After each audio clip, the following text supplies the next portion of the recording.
Hello, friends. Grace to you and peace from God our Father and the Lord Jesus Christ. Have you heard the expression, history repeats itself? There is a shadow of truth contained in this saying, and that's because it's an imitation of a biblical idea. It's an archetype, a copy of an original idea or event. This phrase is like a biblical teaching written by King Solomon in the book of Ecclesiastes more than 3,000 years ago. Ecclesiastes chapter 1 verse 9, and I'm reading from the Tanakh, the Hebrew Bible, otherwise known as the Old Testament. That which hath been is that which shall be, and that which hath been done is that which shall be done, and there is nothing new under the sun. This simple truth that history repeats itself is not new and has been copied repeatedly in various archetypal forms throughout human history. This is true of most biblical ideas and events. Another good example of a biblical archetype, something imitated or copied and retold in different forms throughout history, include flood stories. Most cultures in the world have a flood story, but they vary somewhat from place to place. The Middle East, Africa, Asia, Europe, and the Americas all have flood stories. Did you know there are several Native American flood stories? One story told by the Ojibwe Indians is called The Great Serpent and the Great Flood. Serpents, sea serpents, and dragons are all biblical archetypes. These creatures are also found throughout history in stories from all over the world, and they are present everywhere in our modern culture. There is a snake found in Grimm's fairy tales. There are snakes in Chinese folklore. In Hopi Indian culture, there's a snake girl, by the way, a spirit of the underworld. If you have ever read or seen the Harry Potter series, you might recall that Lord Voldemort had an enormous pet snake whose name was Nagini. Likewise, sea serpents or sea dragons are present in Mesopotamia and in Greek and Norse stories, among others.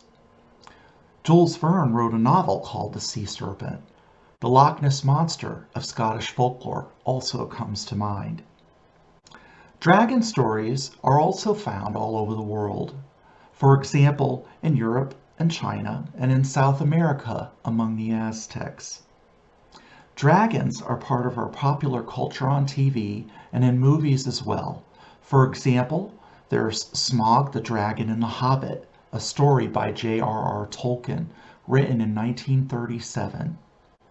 And how about Drogon, one of the three dragons in HBO's Game of Thrones series, based on the books by George Martin?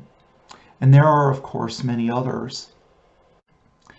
What if the presence of all these stories all over the world and throughout human history is telling us something? What if all these stories are merely shadowy reflections of something that is real? Anyway, all of these creatures, the serpent, the sea serpent, and the dragon, are found in the Bible. You have the lying serpent in the Garden of Eden, Genesis chapter 3, verse 10. And he said unto the woman, Yea, hath God said, Ye shall not eat of any tree of the garden? There is Job's unbeatable Leviathan. A Leviathan is a sea serpent or a sea dragon. If you are reading a Christian version of the Old Testament, then you will find this verse in Job chapter 41, verses 18 through 21. I am reading from the Tanakh. So this verse is found in chapter 41, verse 10 through 13. Keep in mind, this is a description of a Leviathan. His sneezings flash forth light, and his eyes are like the eyelids of the morning. Out of his mouth go burning torches, and sparks of fire leap forth.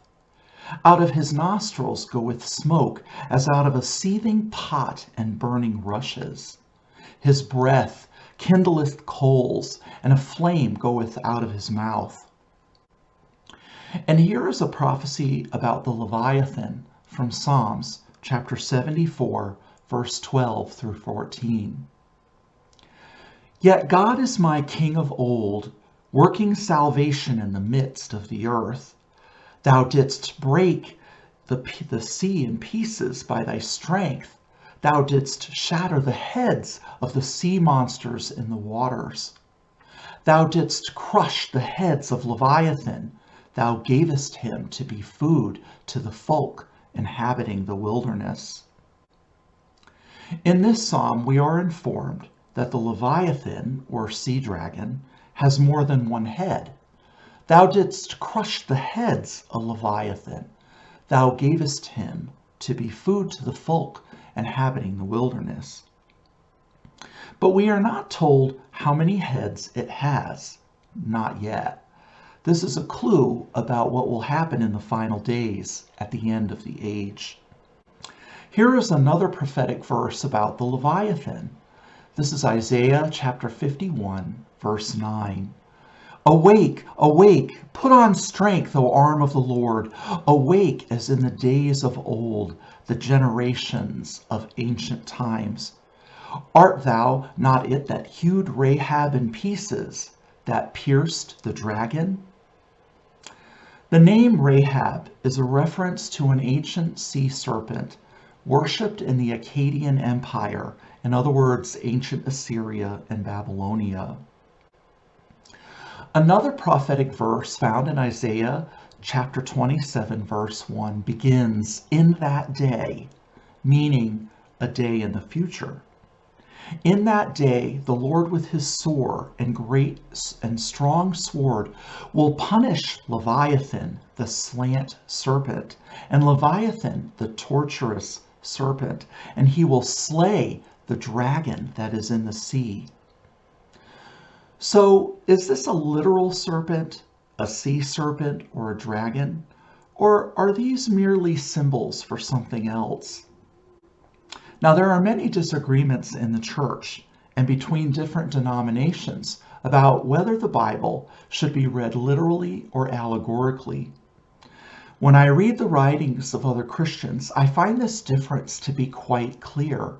For example, in his book called Confessions, St. Augustine wrote that, quote, "I had heard one passage after another in the Old Testament figuratively explained. These passages had been death to me when I took them literally," end quote. Robert Van Kampen, another Christian author, wrote, quote, "Those who take it upon themselves to change the obvious meaning of something less obvious have, in my mind, a kind of God complex," end quote. So as you can see, at least from these two examples, opinions about how to read and interpret Scripture can be quite strong, and these strong opinions may lead to disagreements, arguments, and even division in the church, as I am sure you can imagine. What I see in these statements is a difference in opinion about whether to use logic or emotion when reading the Bible. We end up with logical people arguing with intuitive people, and neither side wants to give in to the other and thinks the other is stupid. Sound familiar? Anyway, when you read the Bible, do you read it with your intellect or do you read it with your heart? I would argue that few people can do both. In fact, I think it's impossible to do without the help of the Holy Spirit. In my opinion, the ability to read with both your heart and mind is a spiritual gift, and this spiritual gift can encourage unity between believers. Therefore, I believe it's a gift worth praying for, and I have and I continue to pray for this gift regularly. This next verse is what the Apostle John wrote in the book of Revelation, the only book in the New Testament solely devoted to prophecy. This is from Revelation chapter 12, verse 9.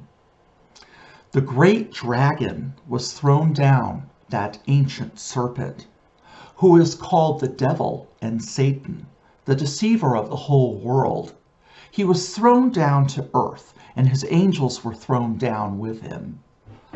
So when the scriptures speak about a serpent, a sea serpent, or a dragon, these creatures are all representing the same spiritual being, Satan, the devil, our great adversary and enemy of God. Keep this in mind when you're reading the scriptures, especially prophecy, and the Bible will make more sense to you. Here is some more food for thought. The snake is a creature of the land, the sea serpent a creature of the water, and the dragon a creature of the air. Another name for Satan is ruler of the power of the air. Ephesians chapter 2, verse 2. These are all the same creature, and it is roaming around the entire earth looking for someone to devour, according to Scripture. When the Lord asked Satan where he had been, the devil replied in Job chapter 2, verse 2, "From going to and fro in the earth, and from walking up and down it."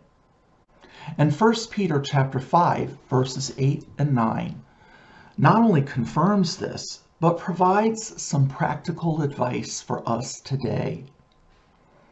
Discipline yourselves, keep alert. Like a roaring lion, your adversary the devil prowls around looking for someone to devour. Resist him, steadfast in your faith, for you know that your brothers and sisters in all the world are undergoing the same kinds of suffering. One last scripture to consider. This is Luke chapter 10, verses 18 through 20. He, Jesus, said to them, "I watched Satan fall from heaven like a flash of lightning.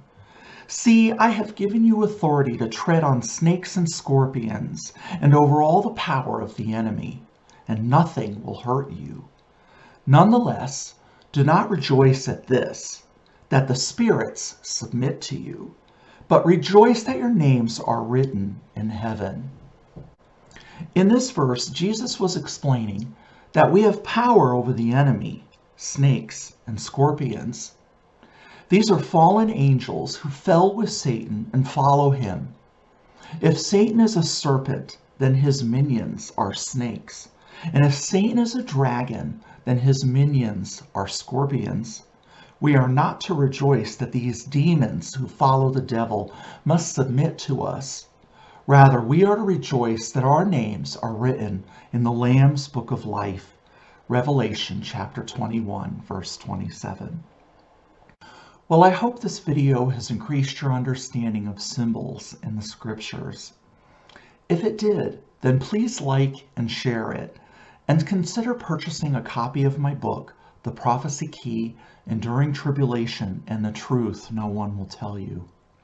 God bless you and fill your spirit with peace. Take care.